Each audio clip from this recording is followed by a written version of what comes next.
Hi friends, எல்லாருக்கும் வணக்கம். இன்னைக்கு நம்ம வீடியோவில் கொள்ளிடம் பக்கத்தில் இருக்கிற புலி ஈஸ்வரி அம்மன் கோயிலை பற்றி தான் இன்னைக்கான வீடியோ நம்ம பதிவு பண்ணுறோம். இந்த அம்மனை பற்றின ஒரே ஒரு கவிதை ஒன்று நான் பதிவு பண்ணணும்னு விருப்பப்படுறேன்.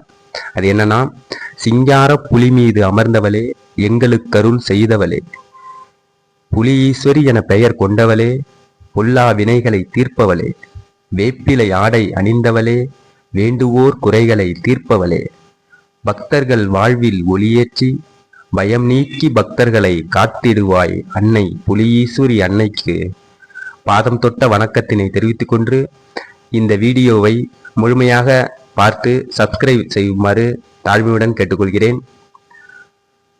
இந்த கோயிலை பற்றி இன்னைக்கு நம்ம பார்க்க போகிறோம். இந்த பகுதியில் பல்லாயிரம் குடும்பங்களுக்கு பரம்பரை குலதெய்வமாக விளங்கிக்கிட்டு வர்ற இந்த கோயில் சமீபத்தில் ஆகஸ்ட் 23, 2024 அன்னைக்கு புதிய பொலிவோட விரிவுபடுத்தப்பட்டு மிகவும் பிரம்மாண்டமான முறையில் கும்பாபிஷேகம் நடத்தி முடிச்சிருக்காங்க. இந்த கோயிலுடைய முக்கிய திருவிழா அப்படின்னு பார்த்தீங்கன்னா, பங்குனி மாசத்துல வர பங்குனி உத்திர திருவிழா ஆயிரக்கணக்கான பக்தர்கள் முன்னிலையில அம்மனுக்கு கொண்டாடப்படுது.